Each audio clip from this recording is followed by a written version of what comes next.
Right, so let's talk a little bit about the satellite steering that I'm using here today.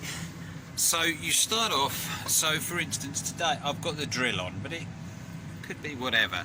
So you start off in this screen here, if we can see that, and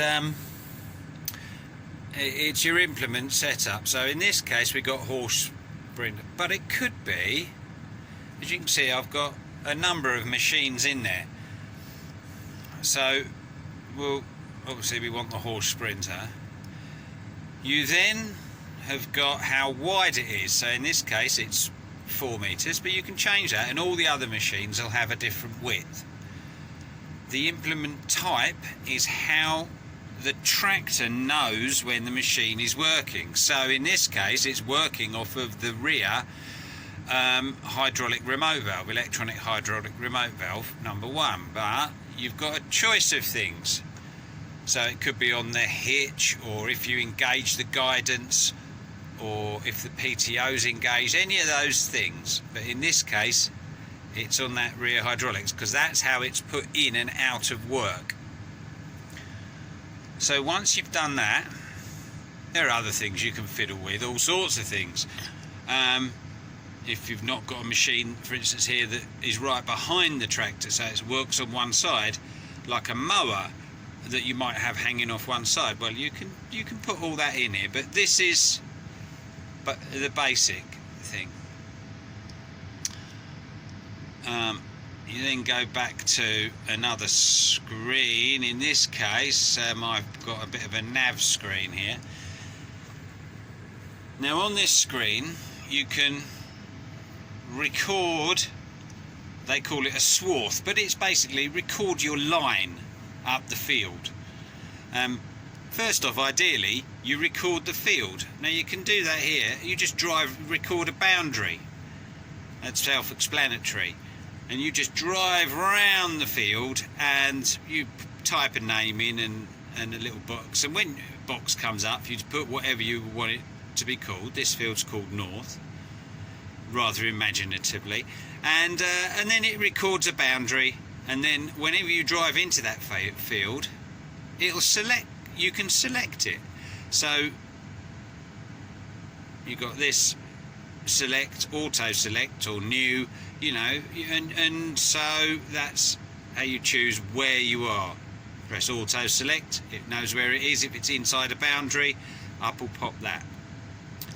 You can then record a line, which generally is just a straight line called an AB line, but you can, and I have done a curve, so you can do a curve line.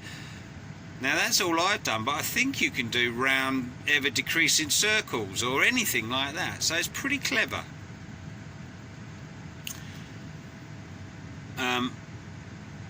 So once you've done those things, so you've got a straight line, it knows how wide the machine is. Once you've activated the system, it will put all these blue lines up. Now each one of those, in the case of this drill, because it's 4 meters wide, each one of those lines is at 4 meters. The red line is the line that the system will lock onto if you activate it with that button. So if we start moving forward, and whenever, so you're swinging round and we're looking to pick up next to where we were. So what you've done is green. That line is gone red, so if I press that button it engages that line. And as you can see, it suddenly started painting the field green. And it's done that because I've used this little switch which works the that rear hydraulic valve that I've told it this machine uses to drop into the ground, so that once that is activated it knows it's working, so starts painting it green. So although in this instance, yes, it's obvious where we've been, other instances it might not be. If you were spraying the field, for instance, you might run out of spray halfway up one of these lines. Well, if you turn the sprayer off, it stops going green, so when you come back with a new tanker spray, you can start spraying in exactly the same place.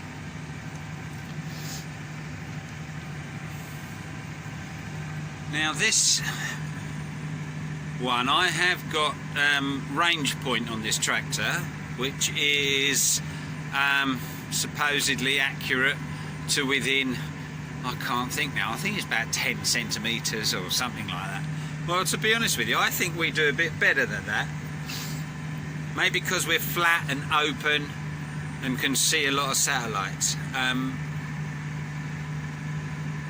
But it seems pretty good. I don't think, for what we're doing, we don't need anything more accurate. But you can go right up. I think the best accuracy is with RTK, it's called.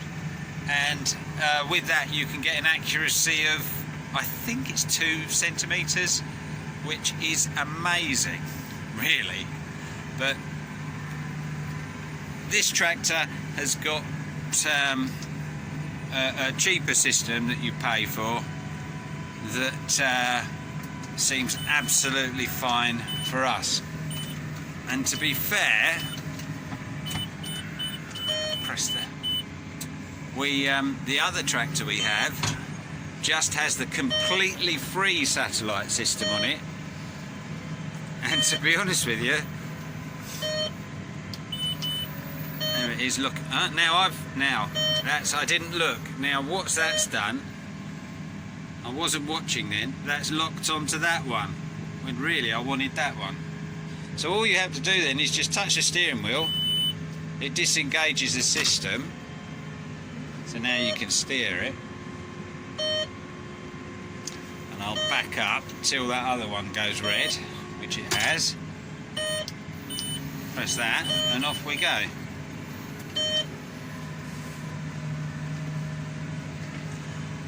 Yeah, I was saying the other tractor has got the completely free system on it,